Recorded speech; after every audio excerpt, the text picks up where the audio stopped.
میری حافظ قرآن بیوی نے 100 بچیوں کو قرآن مجید حفظ کروایا تھا، مگر جب اس کی وفات ہوئی تو روز اس کی قبر پھٹ جاتی اور اس کی قبر سے دھواں نکلتا۔ میں روز اپنی بیوی کی نئی قبر بنوا کر آتا۔ لوگ پوچھتے کہ اس نے ایسا کون سا گناہ کیا تھا جس کی اسے سزا مل رہی ہے۔ میں نے اپنی ساس اور سالی سے پوچھا تو میری سالی روتے ہوئے مجھے اپنے کمرے میں لے گئی اور کمرے کا دروازہ بند کر کے اس نے مجھے ایک ایسی چیز دکھائی کہ میرا کلیجہ پھٹ گیا، کیونکہ میری شادی کو 6 سال گزر گئے تھے اور میری بیوی نہایت خوبصورت اور نیک سیرت تھی۔ ان 6 سالوں کی رفاقت میں اس نے مجھے کبھی کوئی شکایت کا موقع نہیں دیا تھا۔ میری بیوی حافظ قرآن تھی اور شادی سے پہلے اس نے 100 بچیوں کو قرآن مجید حفظ کروایا تھا، جس کی وجہ سے مجھے ہر وقت یہی سوچ کر خوشی ہوتی تھی کہ میری بیوی کی صرف دنیا ہی نہیں بلکہ آخرت بھی آسان ہوگی اور وہ یقیناً میرے بچوں کی بھی اچھی تربیت کرے گی۔ ہم دونوں میاں بیوی کو بچوں کا بہت ہی شوق تھا، مگر شادی کو اتنا وقت گزر جانے کے بعد ہماری اولاد نہیں ہوئی تھی۔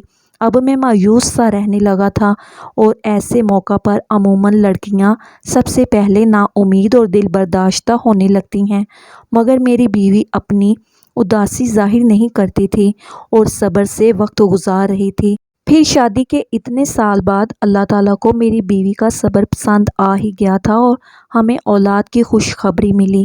میں ان دنوں بہت خوش تھا اور اپنی بیوی کا بہت زیادہ خیال رکھ رہا تھا، کیونکہ ڈاکٹر کا کہنا تھا کہ میری بیوی کو بہت زیادہ احتیاط کی ضرورت ہے۔ میرا بس نہیں چلتا تھا کہ میں اپنی بیوی کو بستر سے نیچے اترنے دوں۔ ہماری بہت زیادہ احتیاط اور دعاؤں کے باعث اللہ تعالیٰ نے ہمیں صحت مند اور پیارا سا بچہ دیا تھا، مگر بچہ پیدا ہوتے ہی میری بیوی کی طبیعت یکدم بگڑ گئی تھی۔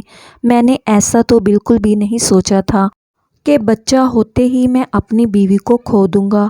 اپنی بیوی کی طبیعت کا سن کر میں نے اللہ تعالیٰ سے اس کی زندگی کی بہت دعائیں مانگی، مگر میری دعائیں رد ہو گئیں اور میری بیوی اللہ تعالیٰ کو پیاری ہو گئی۔ میں غم سے بے حال ہو رہا تھا۔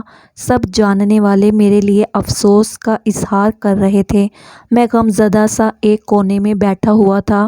جب غسل وغیرہ دے کر تدفین کے لیے ہم قبرستان پہنچے تو آسمان پر بالکل سیاہ بادل پھیلا ہوا تھا اور دن کے وقت بھی ایسا لگ رہا تھا جیسے رات ہو گئی ہو۔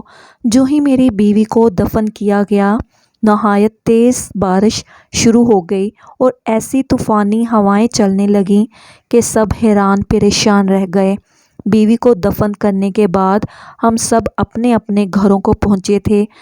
مجھے ایسا لگ رہا تھا جیسے موسم بھی میرے ساتھ میری بیوی کی موت کا غم منا رہا ہو۔ رات دیر تک تیز طوفانی جھکڑ چلتے رہے۔ میرا بچہ میری بیوی کے گھر والوں نے سنبھالا ہوا تھا اور وہ لوگ بھی میرے گھر پر ہی قیام پذیر تھے، اس لیے میں بھی بچے کی طرف سے بے فکر ہو کر اپنے کمرے میں اکیلا بیٹھا اپنی بیوی کو یاد کرتا اور اسے یاد کرتے کرتے میری آنکھ لگ جاتی۔ صبح کے قریب میں نے خواب دیکھا کہ میری بدحال سی بیوی بہت بری طرح رو رہی ہے۔ اپنی بیوی کو اتنی بری طرح روتے دیکھ کر میں تڑپ اٹھا تھا اور عین اسی وقت میری آنکھ کھل گئی۔ باہر طوفانی بارش اور ہوائیں اب تھم چکی تھیں اور آسمان بھی صاف ہو چکا تھا۔ اب مجھے وہ خواب پریشان کر رہا تھا۔ میں نے ہمیشہ اپنی بیوی کو ہنستے مسکراتے ہی دیکھا تھا۔ اس کا اس طرح سے رونا خواب میں بھی مجھے گھبراہٹ میں مبتلا کر گیا تھا۔ میں نے گھڑی پر وقت دیکھا تو فجر کا وقت تھا۔ میں نے اٹھ کر فجر کی نماز ادا کی اور اپنی بیوی کی مغفرت کی دعا کرنے لگا۔ ویسے تو مجھے پورا یقین تھا کہ میری بیوی جیسی نیک، صفت نمازی اور حافظ قرآن عورت کو اللہ تعالیٰ نے قبر کی تنگی سے بھی نجات دے دی ہوگی۔ میں نے دعا کے بعد اٹھ کر کمرے سے باہر جھانکا تو سب لوگ نماز پڑھنے میں مصروف تھے۔ میں نے اپنے بیٹے کا پوچھا تو میری بیوی کے بھائی نے مجھے بچہ لا کر دیا۔ وہ سکون سے سو رہا تھا۔ میں مطمئن ہو گیا اور کتنی دیر اپنے بیٹے کو سینے سے لگا کر بیٹھا رہا۔ اپنے بچے کو پیار دے کر میں گھر سے نکل کر سیدھا قبرستان پہنچ گیا تھا۔ میں اپنی بیوی کے لیے قرآن پڑھنا چاہ رہا تھا اور کچھ رات والے طوفان کے بعد میں اس کی قبر کی حالت کا بھی اندازہ لگانا چاہ رہا تھا۔ میں قبرستان پہنچ کر اپنی بیوی کی قبر کے پاس پہنچا تو اس کی قبر کی حالت دیکھ کر میرے رونگٹے کھڑے ہو گئے تھے۔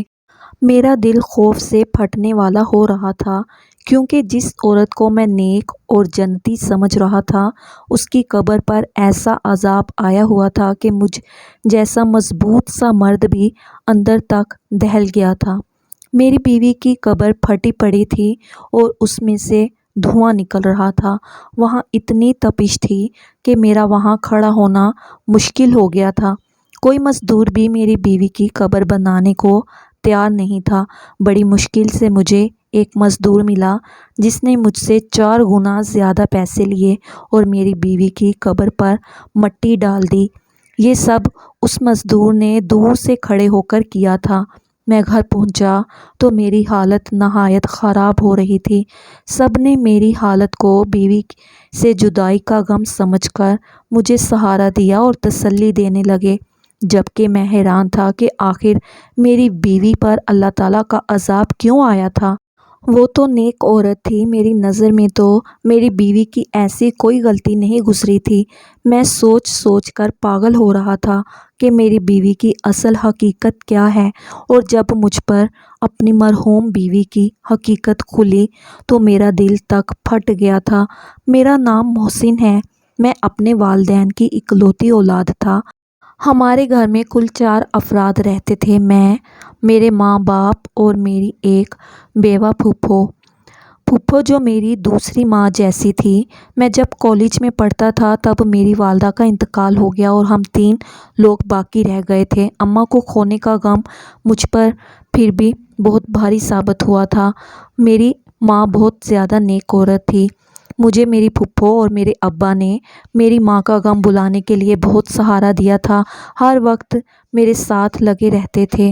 وہ دونوں کوشش کرتے تھے کہ مجھے اکیلا نہ ہونے دیں۔ میں ہمیشہ سے ہی ان کی توجہ کا واحد مرکز رہا تھا۔ پھر میں بھی کچھ عرصہ بعد سنبھل گیا اور دوبارہ سے اپنی تعلیم کا سلسلہ شروع کر دیا۔ میں پڑھائی سے فارغ ہوا تو میرے ابا اور پھوپھو کو میری شادی کا شوق ستانے لگا۔ میں نے حامی بھری تو زور و شور سے میرے لیے لڑکی تلاش کی جانے لگی۔ تب میری پھوپھو کو اپنے مرحوم شوہر کے خاندان میں ایک لڑکی کا خیال آیا جس سے پھوپھو کا اب بھی ملنا جلنا رہتا تھا۔ انہوں نے ہمیں بتایا کہ وہ لڑکی کم عمر سے ہی بہت سنجیدہ اور نیک تھی۔ اس کے والدین نہیں تھے اور وہ 2 بہنیں تھیں اور صرف ایک چھوٹا بھائی تھا۔ اس نے بہت بہادری سے حالات کا مقابلہ کیا تھا اور اپنے دونوں بہن بھائی کو اکیلے پالا تھا۔ حالانکہ وہ خود بھی بہت بڑی نہیں تھی، وہ نمازی اور حافظ قرآن تھی۔ گھر میں بچیوں کو قرآن مجید بھی پڑھاتی تھی اور اس کی دعا اور اس کے دیے ہوئے قرآنی تعویذات میں بہت اثر تھا، جس کی وجہ سے وہ تھوڑا بہت کما کر اپنا گھر چلا رہی تھی۔ میں نے جب یہ سب سنا تو بہت خوش ہوا۔ میں نے اسے دیکھے بنا ہی اس کے لیے حامی بھر لی اور پھوپھو نے پہلی فرصت میں ہی اس کے خاندان کے بڑوں سے مشورہ کر کے میرا رشتہ اس لڑکی سے طے کر دیا اور جلد شادی بھی طے کر دی۔ میرا رشتہ طے ہوا تو میری بیوی نے یہی شرط رکھوائی کہ وہ بعد میں بھی اپنی بہن کی شادی ہونے تک اور بھائی کی تعلیم مکمل ہونے تک ان دونوں کی مالی امداد کرتی رہے گی۔ مجھے اس بات سے کوئی اعتراض نہیں تھا، بلکہ میں نے سوچ لیا تھا کہ اگر مجھ سے بھی کوئی مدد ہو سکی تو کر دیا کروں گا۔ رشتہ طے ہونے کے بعد ہماری شادی کر دی گئی۔ میں نے اپنی بیوی کو دیکھا تو اس کا اثر ہو گیا۔ وہ نہ صرف اچھی سیرت کی مالک تھی بلکہ بہت ہی زیادہ خوبصورت بھی تھی۔ اس کے ساتھ چند دن رہ کر ہی میں اس کے بہت قریب ہو گیا تھا۔ وہ ہمیشہ دوسروں کی مدد کرنے کو تیار رہتی تھی۔ میری بیوی عین میری پھوپھو کی بتائی ہوئی باتوں جیسی ہی تھی۔ اس نے کبھی مجھے کوئی پریشانی نہیں دی تھی اور میرے آرام و سکون کا بھی خیال رکھتی تھی۔ ہمارے گھر میں خوشحالی اور سکون تھا، بس صرف اولاد کی کمی تھی جو مجھے محسوس تو بہت زیادہ ہوتی تھی، مگر اپنی بیوی کے صبر سے مجھے بہت سہارا ملا ہوا تھا۔ ہماری شادی کے تیسرے سال ہی میرے ابا وفات پا گئے تھے۔ اپنے ابا کی وفات اور اپنی بے اولادی نے مجھے کچھ زیادہ بے سکون کر دیا تھا۔ میرے اندر صبر اور شکر ختم ہونے لگا تھا۔ ایسے میں میری بیوی تھی جو مجھے ہر وقت اللہ تعالیٰ کی مہربانیاں اور نعمتیں یاد دلاتی تھی۔ وہ مجھے صبر کی تلقین کرتی رہتی تھی۔ میں حیران تھا کہ وہ ایک لڑکی ہو کر مجھے حوصلہ دیا کرتی تھی، حالانکہ ہمارے خاندان والوں نے ہمارا جینا مشکل کر رکھا تھا کہ ہماری اولاد کیوں نہیں ہو رہی، اور میری پھپھو تو اٹھتے بیٹھتے ٹھنڈی آہیں بھرنے لگی تھی اور میری بیوی کو باتیں سنانے لگی تھی، یوں جیسے یہ سب میری بیوی کے ہاتھ میں ہو۔ میں اپنی پھپھو کو سمجھا سمجھا کر تھک چکا تھا، الٹا وہ ہم دونوں سے ہی لڑنے لگتی تھی کہ ہمیں علاج کروانا چاہیے تاکہ ہماری اولاد ہو سکے۔ ایسے ہی پریشانی کا وقت گزرتا گیا۔ جب ہماری شادی کو 6 سال ہونے والے تھے تب ہمیں اولاد کی خوشخبری مل گئی۔ ہم تینوں جیسے پھر سے جی اٹھے تھے۔ میں نے اور پھپھو نے میری بیوی کا خیال بھی بہت رکھا تھا اور بہت احتیاط کی تھی۔ میرا بیٹا ٹھیک ٹھاک اور صحت مند پیدا ہوا تھا، لیکن میری بیوی کی طبیعت بگڑ گئی تھی اور وہ موت کے منہ میں چلی گئی۔ یہ سب بہت اچانک ہوا تھا اور میں اس صدمے کے لیے بالکل بھی تیار نہیں تھا۔ اپنے بچے کی تربیت کے حوالے سے میں نے اور میری بیوی نے مستقبل کے بہت منصوبے بنائے ہوئے تھے، مگر موت کسی کے ارادوں اور مرضی کی محتاج ہی کب ہوتی ہے، جس کا جب وقت آ جائے اسے اللہ تعالیٰ کے پاس لوٹ کر جانا پڑتا ہے۔ مگر اپنی بیوی کی قبر کی ابتر حالت اور اس پر آیا عذاب مجھے دھچکا پہنچا گیا تھا۔ ہر مشکل حال میں بھی میں نے اپنی بیوی کو صابر و شاکر دیکھا تھا۔ مجھے ڈھونڈنے سے بھی کوئی خامی نظر نہیں آتی تھی۔ میں اتنا تو جانتا تھا کہ اللہ تعالیٰ ناانصاف نہیں ہے۔ ایسا تو ہو ہی نہیں سکتا کہ میری بیوی کے حقیقی اعمال سے اللہ تعالیٰ ناواقف ہو۔ مجھے حیرت اور صدمہ تھا کہ میں اتنا عرصہ اپنی بیوی کے ساتھ رہ کر بھی اسے جان نہیں پایا تھا۔ مجھے دکھ یہ بھی تھا کہ اگر میری بیوی کوئی گناہ کر بھی رہی تھی تو کاش مجھے پہلے پتہ چل جاتا تاکہ میں اسے اس گناہ سے روک لیتا اور اس عذاب سے بچا لیتا۔ میں پچھتاوے میں مبتلا تھا۔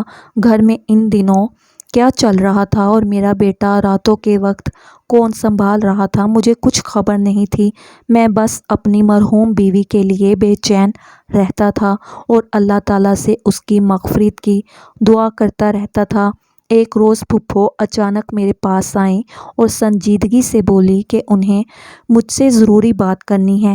میری پھپھو نے مجھ سے جو بات کی وہ مجھے ایک دم غصہ دلا گئی تھی۔ میری بیوی کو مرے ابھی بمشکل 20-21 روز ہوئے تھے کہ میری پھپھو میری دوسری شادی کرنا چاہ رہی تھی۔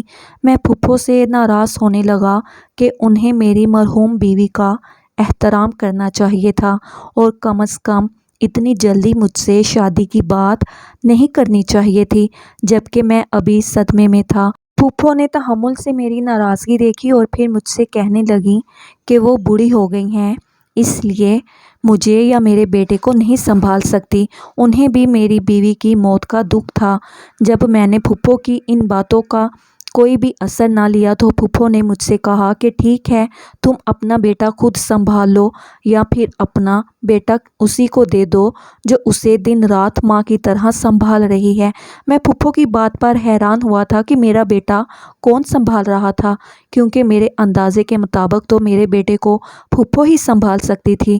مگر جب میں نے یہی سوال پھپھو سے کیا تو ان کے جواب نے مجھے بالکل لاجواب کر دیا تھا۔ پھپھو نے بتایا کہ میرا بیٹا اتنے روز سے میری مرحوم بیوی کی چھوٹی بہن سنبھال رہی تھی، پھر وہ چاہتی تھی کہ میں اپنی بیوی کی چھوٹی بہن سے نکاح کر لوں تاکہ میرے بیٹے کو ماں کا پیار ملتا رہے اور ہمارا گھر بھی سنبھالا رہے گا۔ میں پھپھو کی بات ماننے کو تیار نہیں ہو رہا تھا۔ میں اپنی بیوی کی جگہ کسی کو دینے کے لیے ابھی تیار نہیں تھا، مگر پھپھو کا دن بدن مجھ پر زور بڑھتا جا رہا تھا۔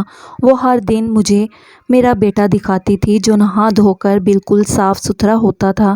پھپھو کی ضد تھی کہ میں بیٹے کی خاطر اپنی بیوی کی بہن سے نکاح کروں اور اسے ہمیشہ کے لیے اپنے گھر میں رکھ لوں۔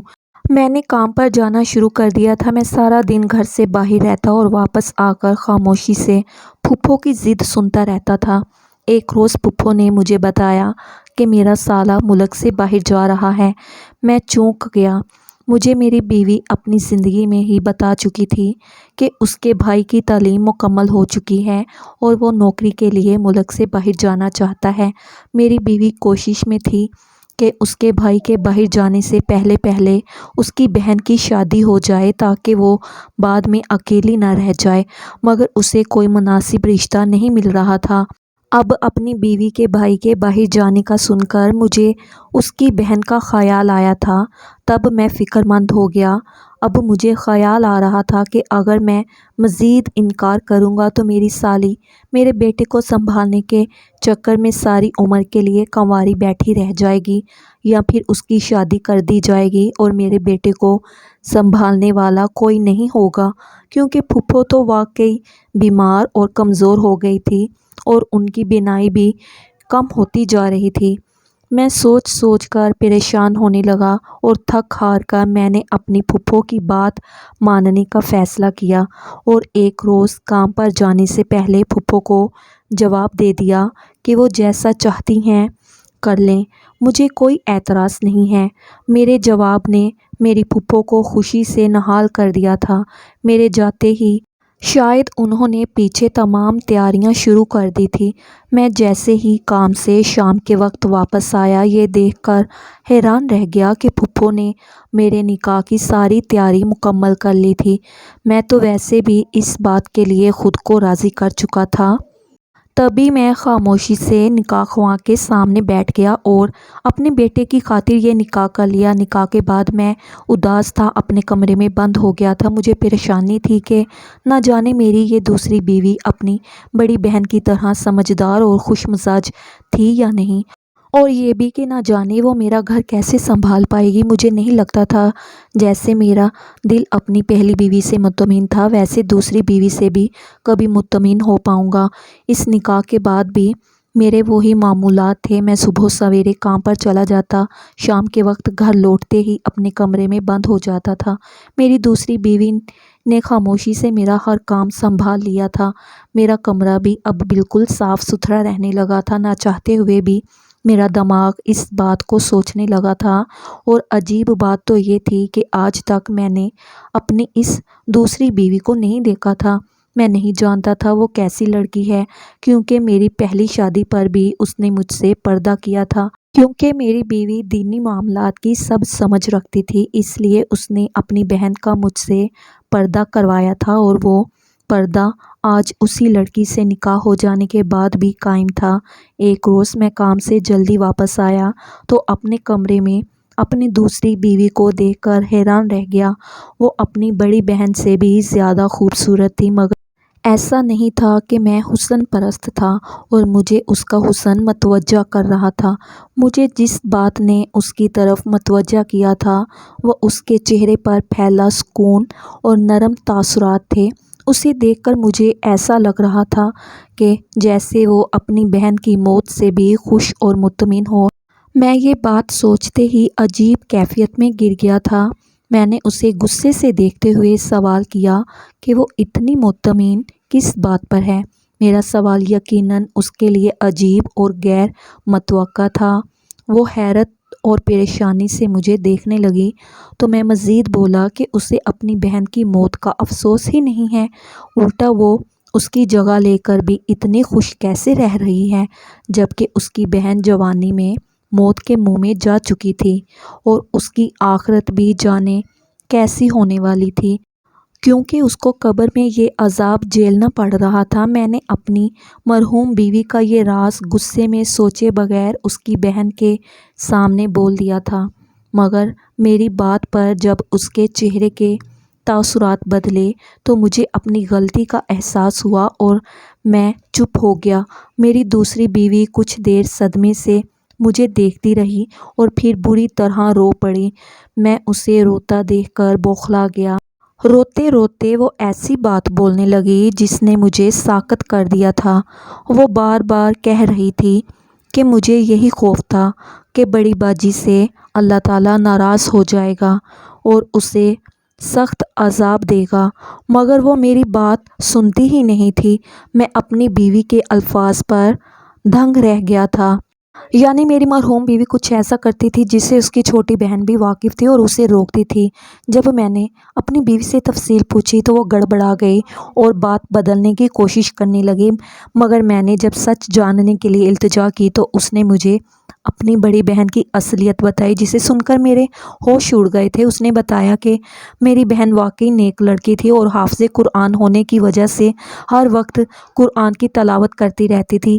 ایک روز ہمارے محلے میں کسی بچے کو تکلیف ہوئی تو اس کی ماں کی پریشانی پر میری بہن نے یوں ہی کچھ آیات پڑھ کر اس بچے پر پھونک دی، جس سے اس بچے کو آرام آ گیا۔ اس واقعے کے بعد میری بہن مشہور ہو گئی کہ وہ نیک بی بی ہے جس کے پاس بیماری اور تکلیف کی شفا ہے۔